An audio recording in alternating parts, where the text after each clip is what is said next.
Let's call the meeting to order. It's 4:30 on January 13th. Casey, can we do a roll call? Chair Kelly. Here. Board Member Feo. Here. Board Member Ruppel. Here. And Board Member Zera. Here. Correct? Yeah, good, close enough. Chair, we have a quorum. Great, thank you very much. Approval of the minutes. Do I have a motion to approve the minute or approve the agenda for tonight's meeting? So. Second. Second. All in favor? Aye. Right. The minutes from last meeting, are there any questions or anything that needs to be changed to those minutes? No, I'll move to approve. Second. All in favor? Aye. Aye. Minutes approved as distributed. Any visitor communications today? There are none. Okay, great. Board business, the signage. But before we do that, I'd like to congratulate Lori and Rachel for being brought back on as our board members for another. Shocking. We sat down and had interviews, and it was very apparent that we wanted you both to maintain on the board. So we really appreciate you guys re-upping on that. So thank you very much on that. Thank you very much. Good. This is fun stuff. It is fun stuff. Next one is board business. And I think really tonight's meeting is going to be on the signage master plan, and Carrie Prosser is going to run us through that and make sure that we understand what's going to go forward. And are you looking for approval, feedback for the council? What is our goal of this? So I'm going to do a quick introduction of the process and then introduce Jonathan Scott, who you see on the screen there, who is part of our consultation team. And he and I were looking for feedback on this plan. It will be going to council at the end of the month. So we're kind of in our phase 3, Jonathan, is that right? And yes. We've been working with a stakeholder group that consists of myself, Ann Jackson, Jordan, and Scott Humpert of Explore Sisters. Okay. So we've been working through this process for quite a bit. And we have had one open house, and Jonathan and their team were here in town doing a survey as well. So just a little background, Destination by Design was engaged by the city to conduct this comprehensive plan. And the idea behind this is to have a really just polished, put together signage package across town. Not everybody notices it, but we have a lot of conflicting signage, different colors, different sizes, not a lot of consistency. So the whole idea was to pull together the concepts. This would be a phased process. It's relatively expensive to change out signage. So we're kind of looking at both park signage and entryway signage and vehicular signage and pedestrian signage. I'm probably missing some things, but Jonathan will help me out there as he gets into this. So they've done an audit. We've been working through concept design. We had a public survey. We had an open house where the public was able to give us input on these designs. And we're at our concept stage 3, and I'll have Jonathan kind of take it from there. And if you have any questions along the way, I'm happy to answer. Could I ask a couple questions? Sure. So when you talk about phasing this project, is it going to be like the entrance signs first, or and what's the time period of that phasing? We haven't discussed that as far as what that will look like financially and what that phasing will look like. More than likely, it will be park signage first, because we have at least one new park that doesn't have a sign right now with the Gateway Park. So likely those will be kind of those first phases, and then I think it will be up to the council and the budget committee as far as what those next phases look like, and as far as what the cost might be on those phases. So it could be a multi-year project for certain. Oh yeah. Well, and is this, I guess, related to that? So is part of the presentation about how this would be phased and finding funding? Not at this point, no. This is really all about concept design and okay, placement right. of signage at this point, yeah. All right, we'll back off on No, all no. the questions. All the questions, I love the questions. They're great questions. Where will they go?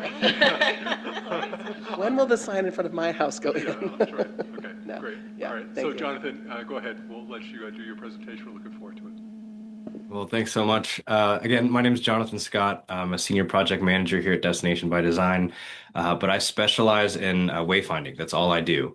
I run the wayfinding department here, so anything design, implementation, and planning goes through my department, and we have a wonderful team that we work with here, and we had a great time while we were out there in Sisters, and learned a lot about your signage situation, and we're able to definitely do a good job in helping you guys out. So I'm going to go ahead and show you. So we'll start off with the conceptual designs for the signs themselves. I'm sure you guys are really interested in seeing that. Let's see.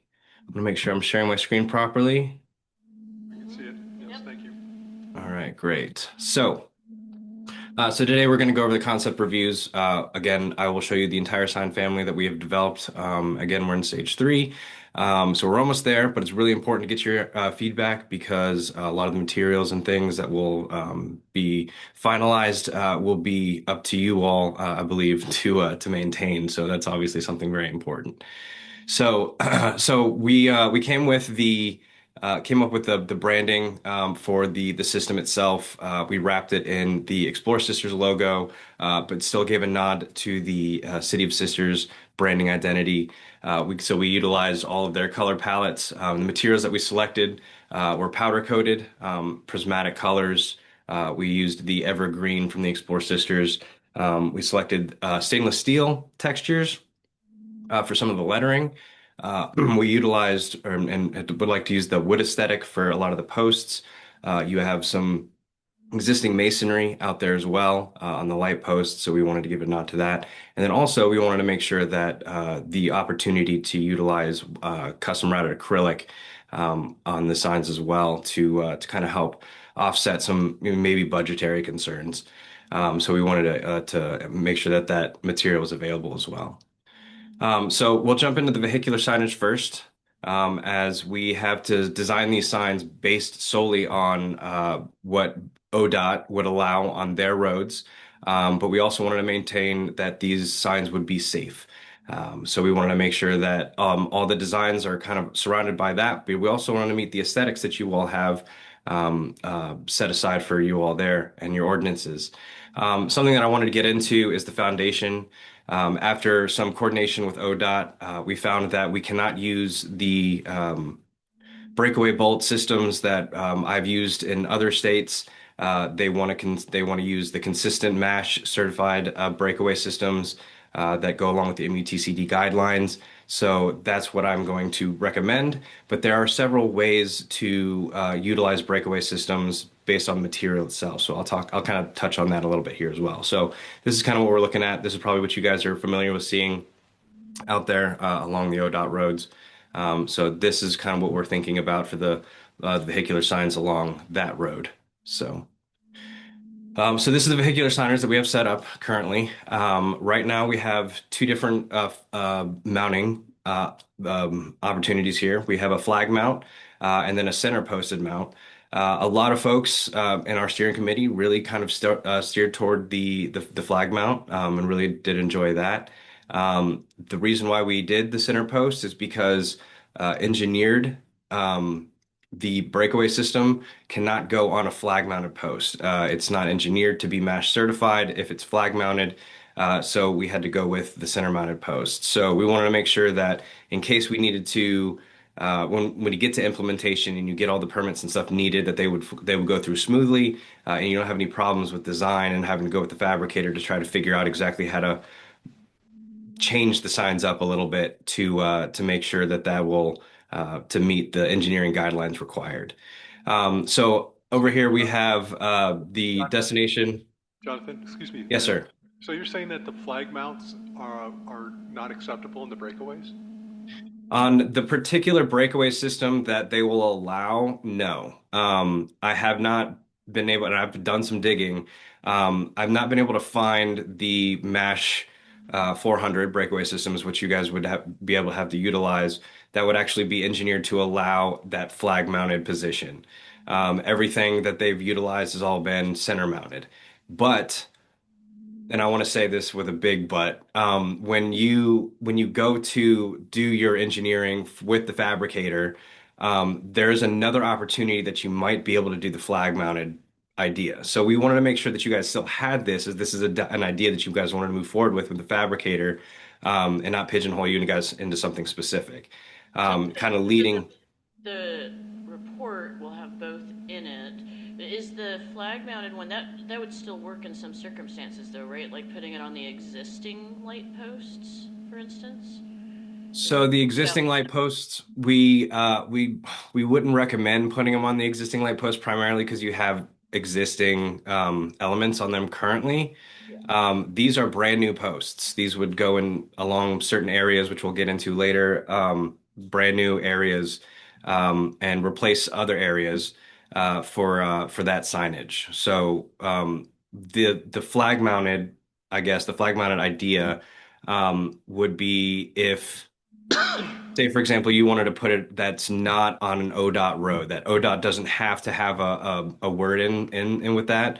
You can likely do a direct bury and do what we would recommend if you want to stick with the wood post is there's this FHWA wood post breakaway system that they do allow, which you've seen actually on your current um, gateways, your ODOT gateway signs. It's basically two holes that they drill in a certain distance from the grade, and that's considered breakaway. Anything larger than a 4x4 post, that's what you would have to put at the base of the post.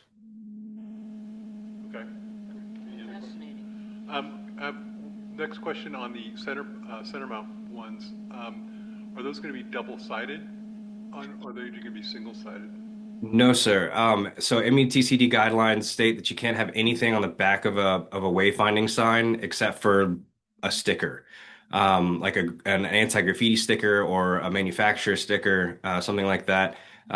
It's been stated that the reason why is because they don't want folks looking to the other side of the road, from the direction that they're heading and causing a distraction. You know, engineers want to make sure that they're being 100% covered in safety. So that's been kind of the guide. So we do have a version of that on this over here in this kind of flag mounted post of that. That is an option, I want to say. So when we deliver this as a final product, you can either keep it on, or which I've done several times in other projects, is when we actually go to get our permits or encroachment agreements or however that works in your state, they can either deny or accept it. And if they deny it, then you could just remove that from the fabrication's drawings, and then leave it off. If they don't say anything and they're okay with it, you can put that element on the back of the sign. For the center mounted post, I wouldn't put anything necessarily on the back of it. Just based on the aesthetics of it, that is an option. It is a comment that we can implement, and consider if that's something that you guys would like to add in. All right, great. Thank you. Great. So, okay. So one thing I wanted to also talk about in the posts, and something that I'd like to have a little bit further discussion about this is right now what we have is a 4x4 post. The reason why is because that little plate here, here can only fit a 4x4 post. Usually you slide in steel for that in order for that to be acceptable. If for the 4x4s, you don't necessarily need to do that because it still is considered breakaway. But when I say 4x4 post, I'm also considering the possibility that we utilize an aluminum or a steel post wrapped in a texture or a vinyl that looks like wood. That is an option as well. Again, that is also needs to be kind of weighed into the budget scenario, what that needs to fit into. So I wanted to make sure that that was kind of the reason why I said 4x4. So, but you can actually go wider if need be. So if you guys are wanting to lean more toward just utilizing the wood posts, there's options for that. Still make sure that it meets all the criteria needed for all guidelines. But also for cost wise, we can go in the other direction, still have a breakaway system, and you can still utilize a steel post on that breakaway system as well. Do you have any questions about that? No. I have a question on the 4x4 post. I'm assuming this has been done. How do you keep them from warping over time based on sun hitting it from a different direction, stain drying out? I mean, just in general. Like I've built a lot of fences, and it's always that one post that's kind of standalone that starts twisting and doing crazy things. Sure, sure. Absolutely. So unfortunately, with posts just in general, when we deal with these and put these in parks and things, yes, unfortunately they do warp. And they do need to be replaced more frequently. So hence the reason why I didn't want to ex-nay the possibility of you all using steel instead. But again, I wanted to make sure that we covered all of our grounds for the foundation because I've run into so many projects where the breakaway system isn't conducive to that particular state supplement, and they want to utilize this specific breakaway system, and the posts and then the way that the post is actually welded to the base plate can't actually work. So we needed to rework the entire system in order for the design to actually fit ODOT's needs in this particular case. So if you're looking for that aspect of it, if you go wider on the post, you're still probably going to run into that issue. That's why we would definitely push you guys toward doing steel if possible.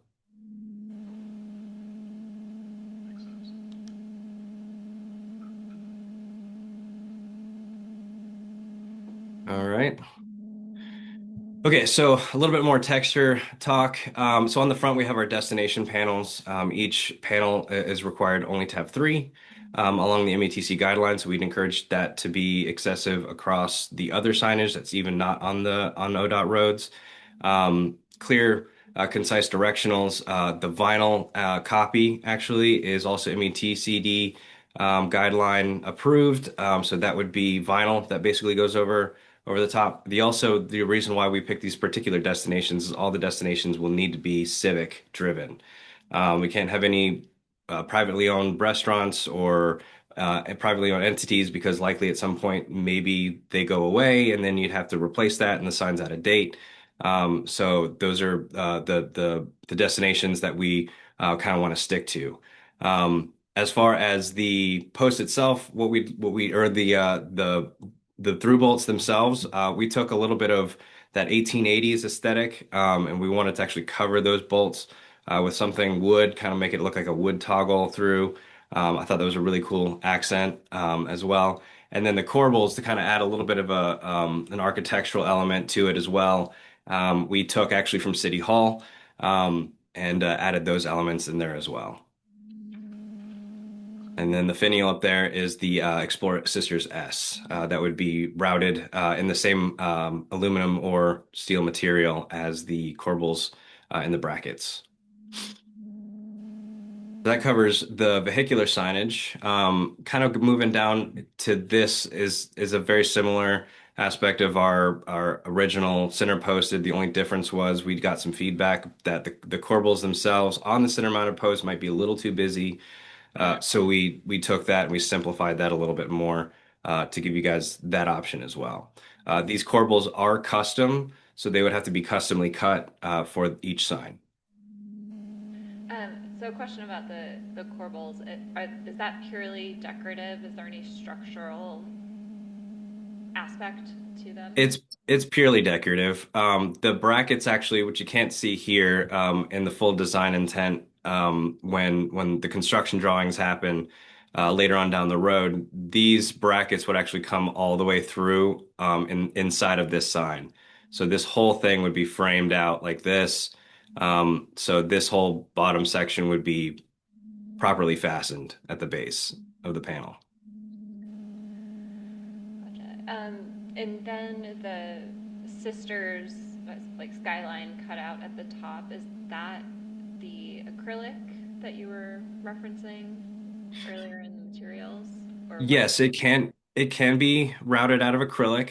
It could also be routed out of aluminum. When you go into full detail, what we kind of had imagined was this whole panel is kind of built in three pieces. So you'd have your destination panel here, routed with ACM wrapped in the proper color, and then laid out with the vinyl overlay, the reflective vinyl overlay. The center piece here would be routed ACM aluminum, also painted and powder coated or automotive paint with matte. And then actually the white that you see here would be vinyl, laid in vinyl. There is a more intricate way to do this, which would be to route this whole panel out of, say, 1/4 inch aluminum, and then actually have the router cut out all of these little pieces, and then those painted white Again, that's a cost thing. But to keep it simple and clear and concise, I always recommend doing the vinyl kind of laid over top of that to bring that out.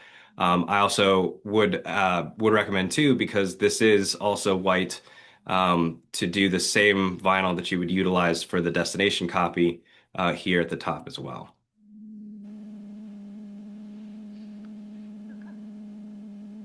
Should I hold like feedback for No, the end? Okay. that's good. Well, because it's not a question. Comment it's away, a comment Comment away. away. Comment away. Yeah, I'm just thinking if we have concerns about cost, no, hearing that like the corbels are truly decorative, and it sounds like there's a couple different options for the skyline, that will have varying costs. Like those are things that are just like, okay, like thinking about, let's make sure that like the sign is clear, it's securely fastened, and structurally it's good. I think there's a lot of design elements in all of these options. So if we had to simplify, it's not going to be like, oh, this becomes a really unaesthetic sign. Yeah, we don't want it to look cheap. Yeah, we don't want to look like it's Sisters. We don't want it to look like generic and like every other place. But I do feel like if we're looking to be mindful of cost, there's probably some pieces that aren't purely necessary. I think it would be good to discuss what are the biggest cost elements of this, because I do want it to look good. I want there to be a certain look, and it's Sisters, and I don't know if like buying blank sign plates in advance is helpful or anything like that. I think there's lots of things that we could look into, but I'd hate at the beginning to start losing things. I was looking, and I think I found what I was looking for, which is, and I don't know if this helps or not. You were talking about ODOT, and they're kind of, predictably, they're kind of hard to deal with on their standards, and I found that, I think this was it, that NACTO has a Main Street handbook, so I don't know if that's helpful or not. I think it might be more about visual aspects than it is about the engineering aspects, but I just really quick was looking at the outline from that handbook. I think ODOT will, in cases of like main streets and stuff like that, they will be a little more flexible. So I just, a question to you is if you'd explored that at all. Yes. So, uh, so through my conversations with ODOT, what I have found is, for example, your light post is right up on the curb of Cascade, and it is not breakaway. So there is an aspect into planning in which that I've kind of dived into a little bit. You have your right of way likely to be the back of the curb, and then the city maintains everything on that side. Traditionally, ODOT just wants to feel heard. And a lot of my projects and things in the past is if you bring them on early enough, and work them in through design, they will likely let things not slide, but like come to an understanding. So if it is something like, the flag mount, for example, and you wanted to put that on Cascade and it's not sitting directly um, in their right of way. Say, for example, I'm not exactly sure what the right of way scenario is for the roundabout, but along Cascade specifically, if you were to add that sign in there and, they required, we want to see some sense of engineering that, you guys are trying to make sure you're fitting the guidelines necessary. Um, a lot of that can be just coordination, back and forth with ODOT to try to figure out exactly what they want, what meets their needs, and then what meets your needs. And because I've seen cities go against DOT and win several times. So that'll ultimately become kind of up to you all of how that conversation will develop on the implementation side. And the reason why I say that is because on the implementation side, outside of this particular project, is when you guys get into the in detail where ODOT actually goes out and looks at these actual locations and takes a look around and sees those you know, the measurements and things like that, and then decide yes or no whether or not they're going to allow that. So I would say that's a little bit further down the road, but we want to arm you guys with everything that you need in order to caveat any changes they might throw at you. I think that's important, right? I mean, I look at Main Street and how it was implemented, and isn't a lot of it about who's taking care of the facilities, like who, if the city is taking on, because it's right of way. So this is a question for maybe for Paul. Is I don't know where the right of way line is on Main Street, but isn't part of it's like it's ODOT right of way, but the city takes on maintenance and operations? Base of curb is the right of way. Well, base of curb is the right of way. Base of curb. Base of curb. So everything behind face of curb, city owns and controls. Oh, ODOT wanted it that way, so if we did stuff like this, they wouldn't be involved. so that might be really important. And what's said in this plan then? Just don't want- Yeah. we don't So want- this way, it's a little easier for implementation because you guys have more of the say in your court, right? So. Oh, sorry. Did I say Main Street? Sorry. And also to answer your question too about the aesthetics as well, you know, it's not uncommon, just like any other architecture project, when an architect brings a beautiful design, there are tons of ways to actually manipulate the aesthetics in order to meet, you know, your requirements as far as budget goes. You know, when you work with the fabricator on actually making these signs, you can pull and push different types of material. Hence the reason why I was brought on to this firm was I actually came from a sign fabricating company I ran here in North Carolina. And you know, we're able to kind of really dial in the materials needed in order to get this project done without a lot of changes in the actual implementation phase. But all that comes with knowing, you know, what you guys are kind of wanting to spend up front or having at least have an idea for it. So that information is actually very helpful for when we continue into this. All right, so we got a lot more signs to go. Do you guys have any more questions about the vehicular signs? No, I'll just apologize. Bill pointed out to me I said Main and I meant Cascade. Alrighty, so let's go ahead and get into the entry signage. So these are the gateway signs that we've developed so far. Again, sticks very close aesthetically with the vehicular signs, with a lot of wood accents. Same with the dark tempered ACM. And then these letters actually are routed stainless steel finish, but they could also be swapped out for acrylic and have the same aesthetic with the brand.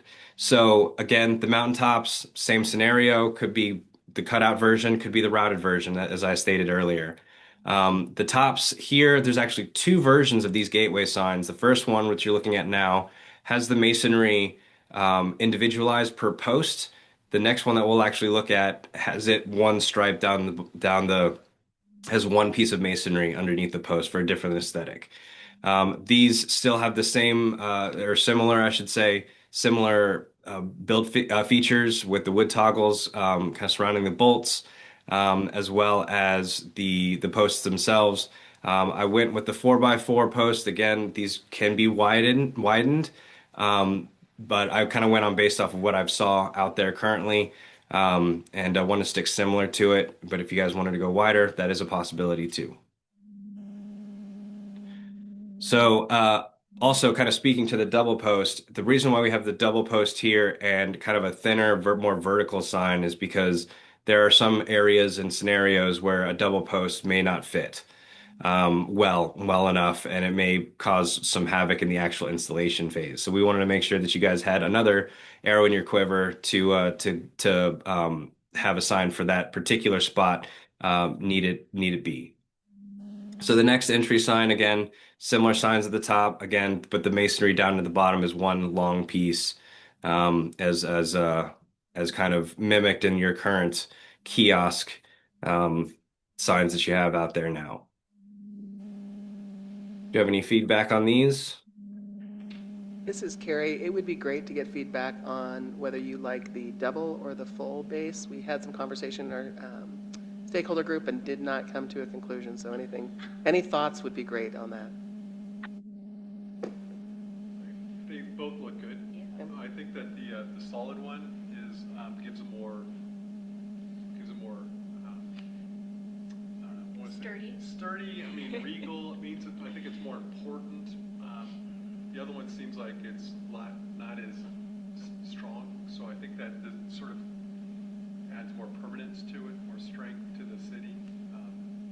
I understand what Jonathan's saying about location and how they're going to fit into that, and that's why the double post might work better. But I like personally the solid one better.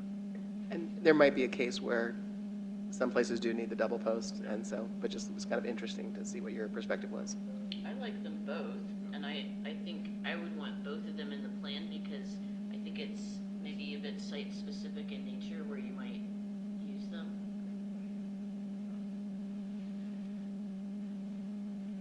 One other thing on the sign, Jonathan, one of the feedback I got on this from talking about people in town is making sure that the letters are bright enough and large enough so that when someone's going by the sign at 20 miles an hour, that they're going to be able to see those, make sure that's visible to see that, because that's really our welcome statement to town. We don't want to miss that. And I think that's, as you saw around town, the other signage is hit or miss if you can actually tell if it's a welcome to sisters sign or not. So just want to Sure. make it large enough and visible enough for someone driving 20 miles an hour. So we'll do our best to fit. So METCD has and has the heights of certain lettering for certain speeds, and ADA as well. So we'll follow those regulations to help out with that. And as far as, yeah, kind of the little pieces right here, that could be done in a couple of different ways, in being set on top and routed and stuck out, or the whole sheet could be routed, and it's actually backed by the color. In my opinion, I think because of kind of how you had stated, wanted to make sure the clarity of it, I would have it all pronounced on the top. This one's kind of an example of what it would look like if the acrylic was set back. It would give it a back dimensional look. And then this would be more of an example of what it would look like if it sat in front of the panel. Um, and make it gives it a little more clarity. I agree. Yeah, on that vertical sign, one of the things that on the Explore Sisters website, which looks great on the website, but if you see the Explore Sisters patterns around town, that the sisters, like, which I can't see what it says there, Sisters Oregon on it, that sort of gets washed out. And I just want to make sure that even if we do a vertical, that you can clearly see the sisters, and that's what the S stands for in the sign. Because you guys, the posters that Explore Sisters puts up, you can't read that because I know it's the color and the background color and the font color, but we just have to make sure that they stand out on that. The font is also kind of small on those letters, Yep. which means you have to have more contrast, I think, to make them pronounced. Yep.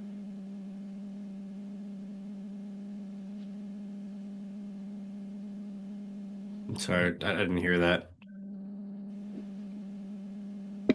I was just saying that the font on those letters is very small, so more contrast gives better possibility for being able to read them. Right. Okay. Some Yeah. of the signs in town don't have a large contrast.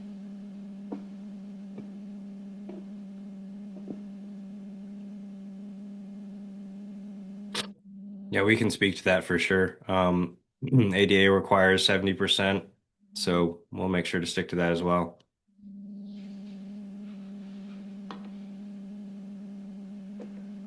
All right. Is any other feedback on the entry signs while we move along? Move forward.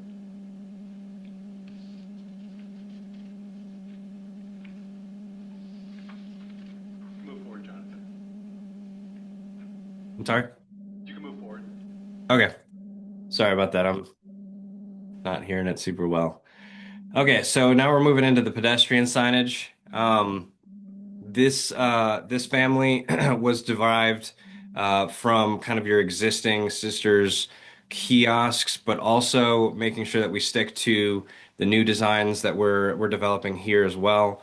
On your right, or I guess your far left to you guys, would be your kiosk sign number one. That is a double post designed to stick with some smaller areas. Through some of our discussion with the steering committee, they felt that this was a better option for some of our um, uh, more pedestrian heavy areas. But we didn't fully pull out of the wider version because some of those could be utilized in some of the parks, and so we wanted to give you guys that option as well. This still has the cutout at the very top, as well as identifying the area. It could be a park name, it could be a street, it could be an area, as well as the idea to have sections of the map that Explore Sisters has developed, and then having a directory underneath as well. This whole panel itself is very simple to be maintained, and can be swapped out if needed because the vinyl itself that would go on the directory could just be peeled off and then switched out if need be. So we wouldn't recommend probably doing anything more permanent necessarily, just because things change, especially during the kiosk, and kind of what you guys decide to kind of put on those. The mile marker post, that is for if you guys want to utilize that in several different ways. You have the walking areas, kind of all the way all throughout Sisters, if you were to mile marker those, if you wanted to utilize those as smaller pedestrian directionals, those as well can be utilized in several different ways, as well as if there was some collaboration maybe that needed to happen with Sisters Trail Alliance, and you guys wanted to utilize your own brand post. So gave you that option as well. And now we're moving into the pedestrian directional. So this one we designed also to be very utilitarian. We put it on the existing masonry post that we saw out there on the light posts, because those can kind of go kind of anywhere depending on road proximity. But we also wanted to make sure that if given the opportunity, we could also go along the same route as that was suggested, as just utilizing the panel itself and using an existing post like the light post that you guys have along Cascade. So that's how we designed this one particularly as well. And as far as the destination names, again, same with the kiosk. Those are to be vinyl laid, and can be swapped out if need be as well. I have a question for Carrie. On the kiosks, where do you see the small one and the large ones being located in town? So, I know at Barclay we've got that plaque already set up there, but would you do like the large one at the Village Green, or where do you see this I large could and see, small ones go? I could see the larger ones in places like Gateway Park, the new Northwest Park. Would probably bring those to the Parks Board to decide where they would like to see them go. Some of the smaller one, I haven't really thought about where. I could see that potentially maybe in the campground or near the campground to point people into town. The smaller one, actually, I also see, we talked about potentially somewhere on Spruce, the corner by kind of Lucky Woodsman and the Smokehouse, where there's a lot of pedestrian traffic now. So places like that where we have less space. I think the parks probably all look towards the bigger ones if we do put them in there. We have two. Jonathan, can you flip to the next slide really quickly? Sure. Just so they know. So we do have two of these already. There's one at Barclay and there's one in front of the hub at First Street. And we would kind of, potentially we're keeping these in place and just matching the graphics with what are on those bigger.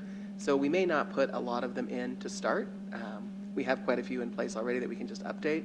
Okay. But that's kind of the idea behind them. And input from you guys as well, where you might think those would be beneficial. And I do, on the signposts, the detachable panel, I think that's an awesome idea. Use our existing infrastructure to do that. That makes a lot of sense.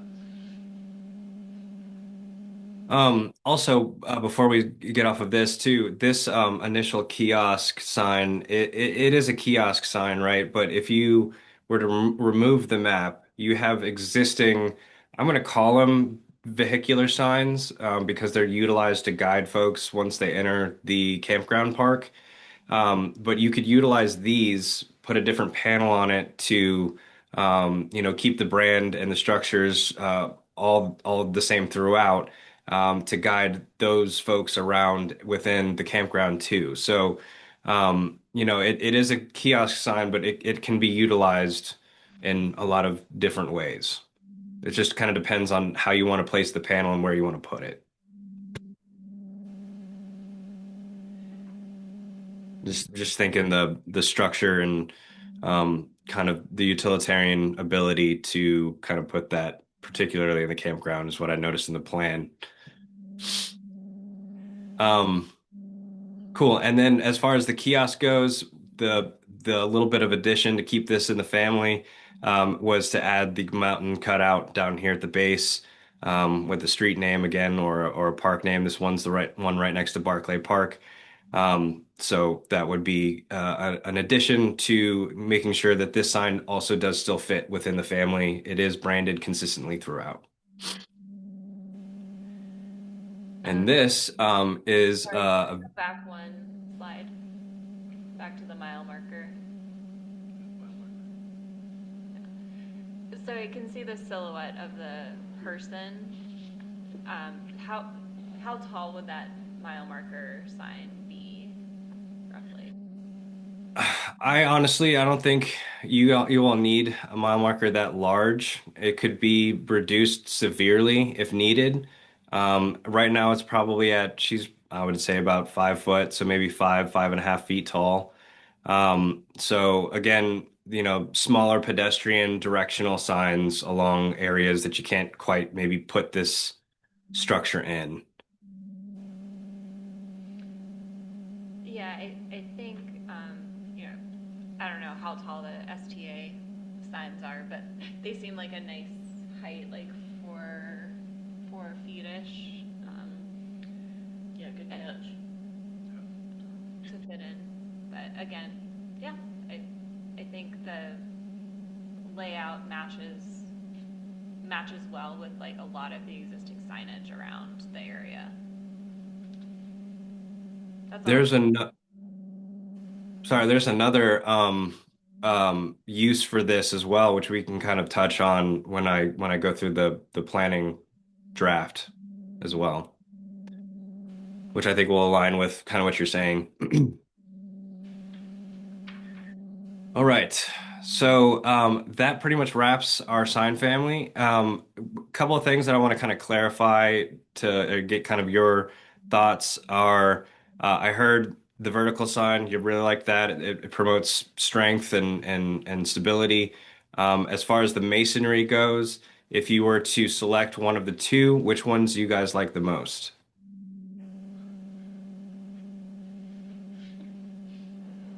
I like the solid base. I like the solid base. And I think, and then Lori said that she wants to have both options available so that if you have a sticky installation spot, that you can use both of them. Yeah, I like both, so.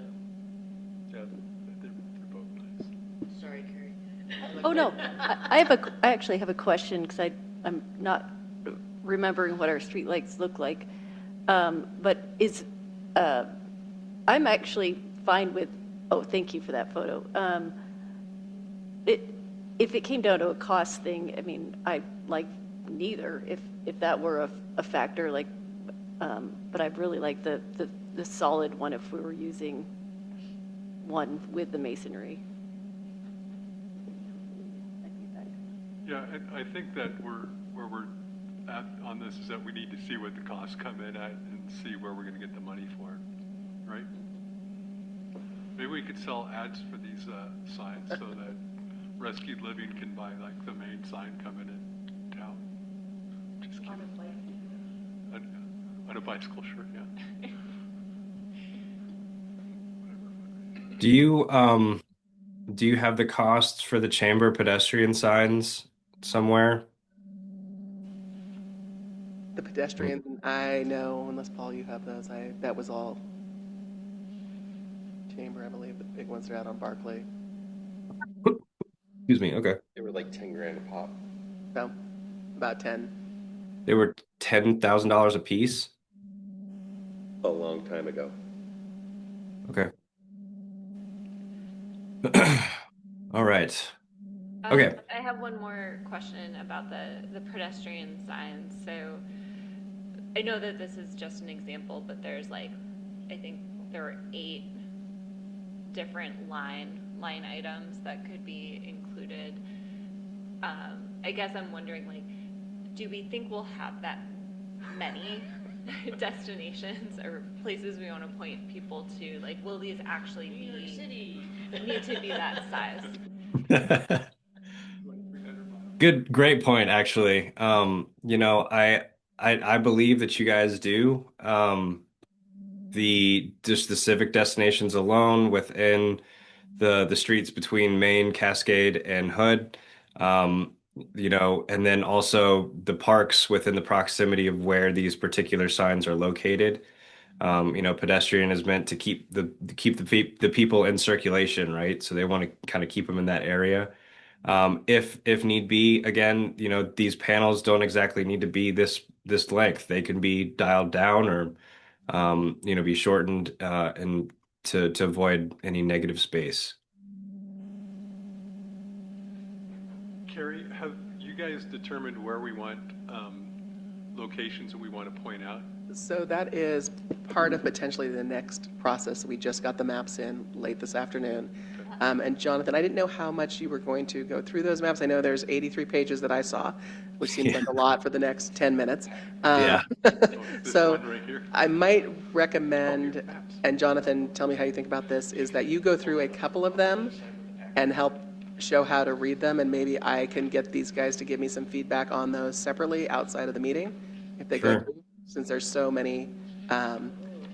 And they're all individually marked, so it's great to see the individual This is what I wanted to see. places. Yeah, they just came in, so they worked hard to get that to us. So what do you think about that, Jonathan, as a plan for That's that? absolutely fine. I actually have a list already kind of dialed in, because I know what you guys specifically would probably be concerned about in the certain areas. So yeah, we can just cover those really quickly. Great, thank you. And I think also since we're going to phase a lot of this stuff for budget, I mean, we're not going to do 100 signs at one time. So we'll look at what's most important and then every year add 10 Correct. signs or something like that, Yep. which still seems like a lot of signs. I mean, because one of the concerns that I have, because I was, when you come into town and, now we're talking about signs, so you look at all the signs Yeah. from Lazy Z into town, and there's like one every like 6 feet, it seems like, and it seems to be a little much at times. So there's a lot of noise and signage there. We just have to make sure that we're not just noise on the road. Yeah, and I know we also have a lot of entryways into our town off of highways, so there's a lot of noted entry signs, and I think that could be a discussion piece too of which ones are the priority that get done.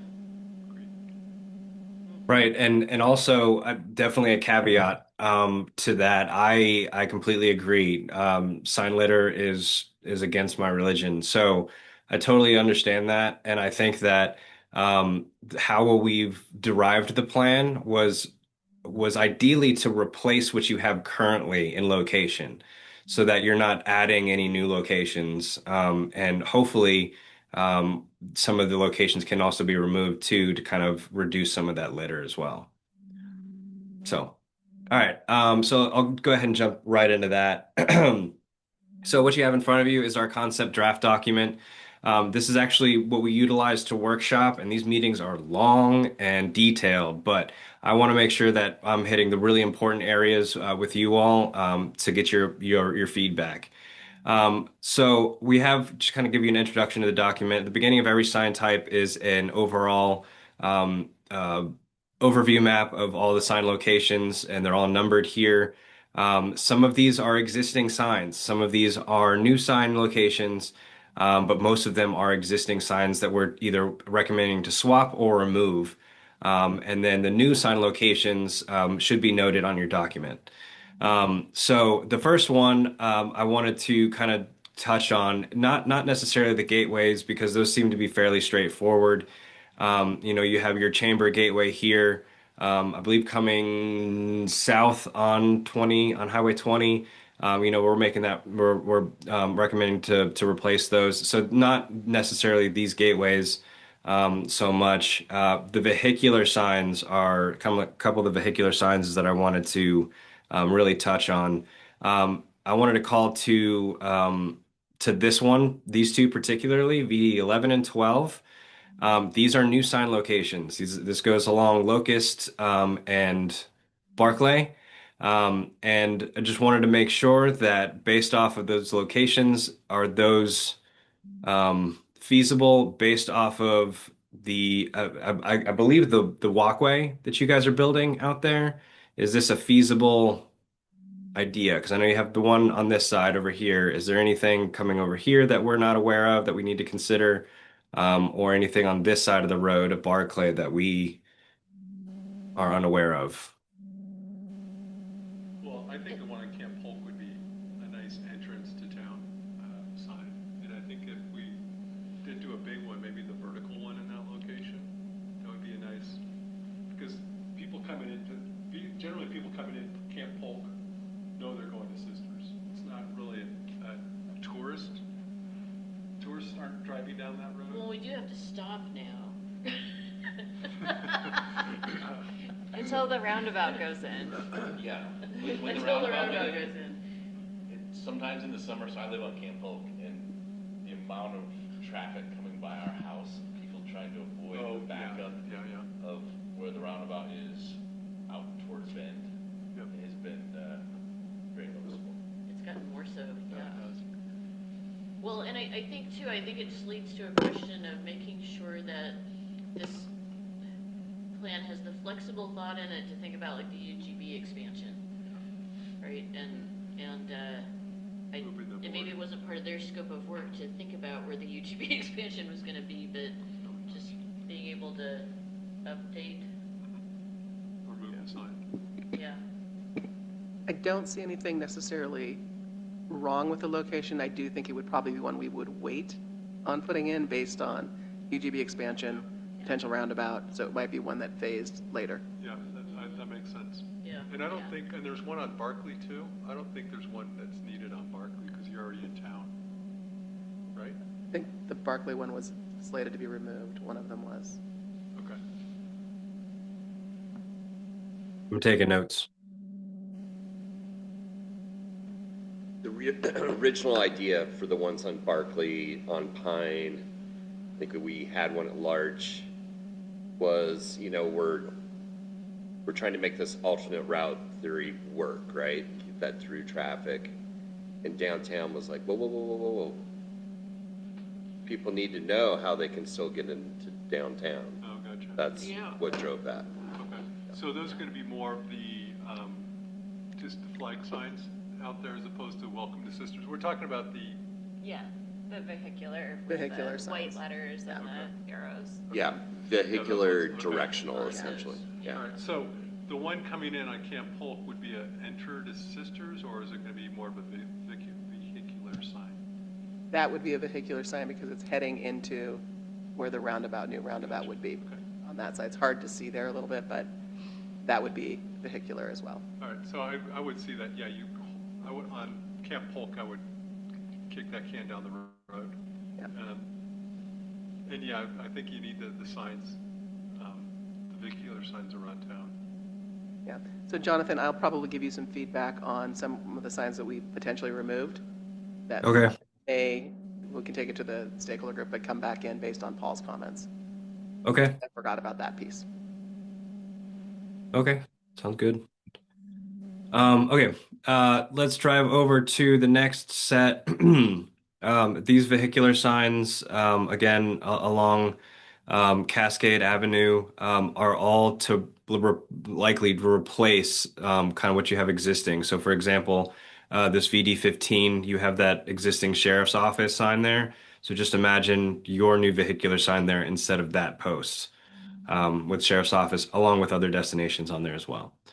Um, so let's see, kind of coming along to what's the next one? Okay. So these are the signs that I was um, talking about as far as when people turn into Creekside Campground. You have a vehicular sign here, a vehicular sign here, and a vehicular sign here. These are just guiding folks around the campground. I would recommend instead of utilizing what you have there, you could utilize the structure as or the kiosk structure as the vehicular sign in that space. So I'd encourage you guys when you all go through this document and this plan to kind of think adventurously on the kiosk panels and how they can be utilized in spaces like parks and the campground specifically.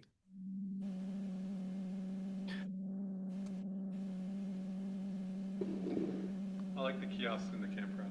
I think that's at least one on the entrance, so when people are pulling in, oh, that's where I'm going. That would be really helpful. Is there a map there now, or is it drive around until you find your spot? It's directional arrows on the asphalt and then little 4x Yeah. site number signage. Cool. Make that note. So Jonathan, if we gave these guys some homework, sorry you guys, on this 83 pages, when would you need that back to get this kind of ready to go to council? End of this week or Monday? Ideally, end of this week. I think the notations on here should be able to drive enough comments. But if you guys have any questions or anything, if you want to document a list at some point this week, I can answer those and then have something finalized by Friday if that's possible. Carrie, can you put this out? Is this available in a spreadsheet that we go and It's- check boxes or something like that? Or Jonathan, do you have this in the spreadsheet? I do. If you can send that to me. We have the document posted on our website because it's so big it wouldn't shoot out of our system for you guys. So you can do that. I can print a copy off for you if you would like before you leave tonight, if you would rather look at paper. No, it's fine electronically, but I think if you put that Excel spreadsheet to us just to Yeah. speed up the process. Yep. Tell us yes, no comments or something like that, or what kind of feedback that you're looking at, Yeah.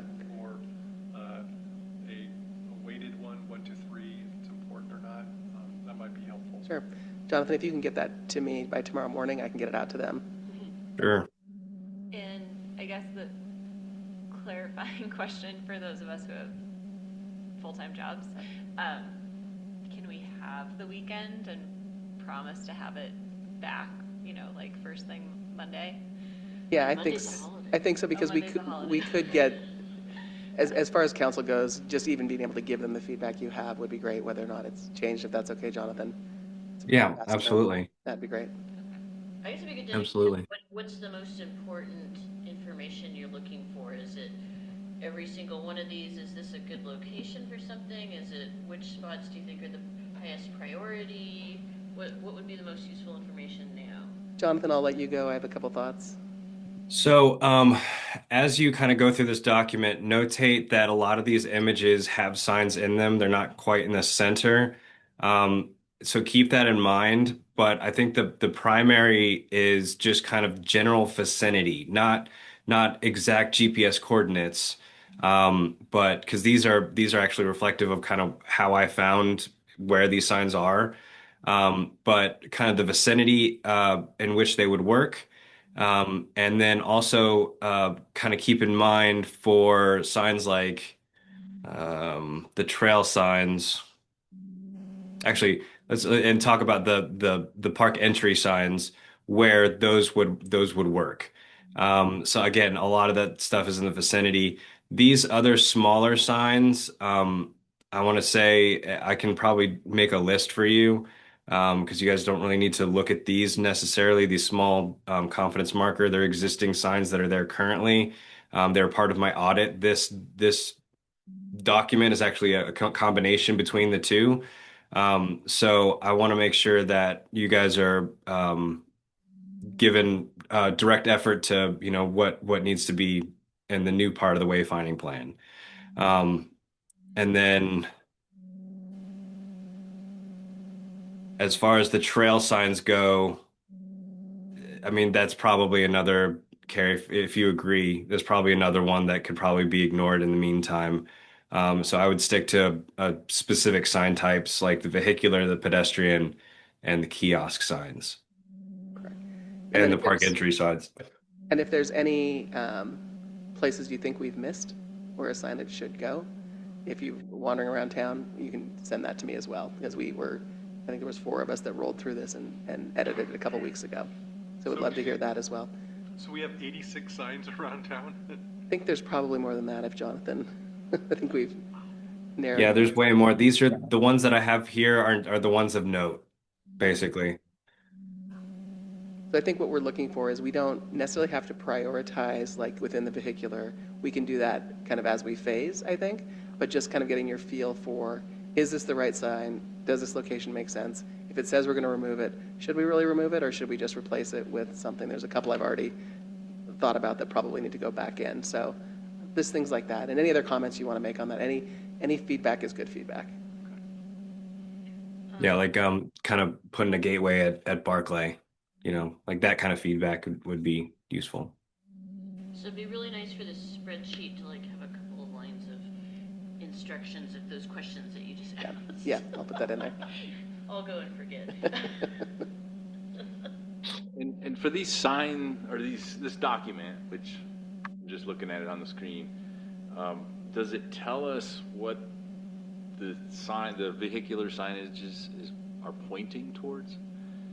Because in my mind, I'm starting to, I go into the details and then I jump out to the big picture. And So yes, if my planner did,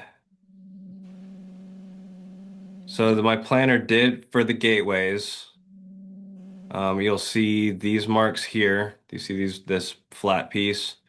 That is the direction of which the copy will face.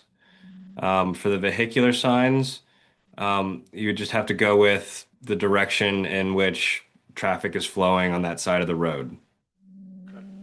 'Cause And if I'm hearing you correctly, we're not determining verbiage on the signs quite at this point. you're not. No.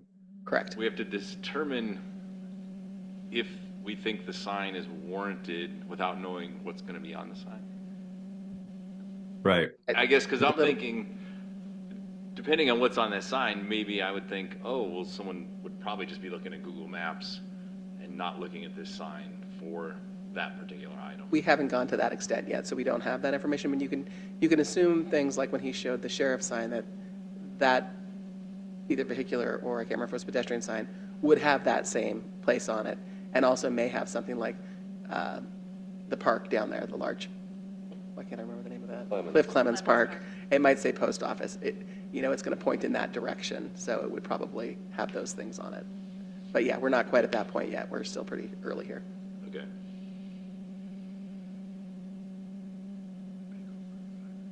Well, great. Thank you guys so much for the opportunity. Do you have any other questions for me?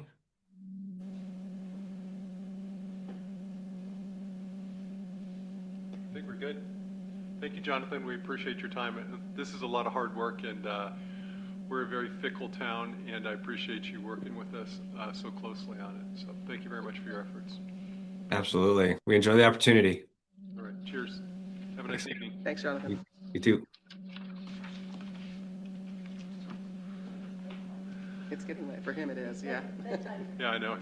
He's got a beer in his hand.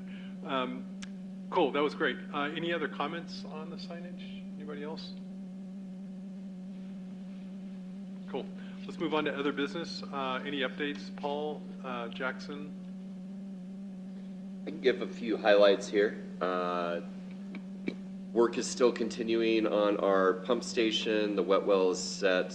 Vaults and manholes are going in this week. And then we should be ready to go vertical in a couple weeks. So making good progress there. They're looking to have the pump station done and online in March. Nice. And then we'll roll right into Rope Street pump station improvements right after that. So We opened bids for our Well 3 generator and VFD project today. So we got an apparent low bidder. We'll make sure that everything qualifies. We'll be taking to council later this month. Edgington transmission main, the big water main going up to the reservoir, is under design. All the topo surveys done. We're hoping to have that project out to bid by the end of February. And then we're working on the reservoir. We had the geotech work done, and they found some high groundwater, which can be an issue. So we met with the engineers, the tank engineer, as well as the geotech engineers today, and they were not all that concerned. They thought there was a way to deal with the high groundwater issues, potentially thickening the floor of the reservoir, maybe not going as deep and making it a larger diameter to get the same gallonage. So there's options there that they're going to be looking at, which is good news. The reason for the high groundwater is we just have the Pole Creek ditch running right by there. So it could be hitting a impermeable layer and moving horizontally. That's what we're thinking could be happening. And then we will have the Camp Polk multi-use path out to bid by the end of this month.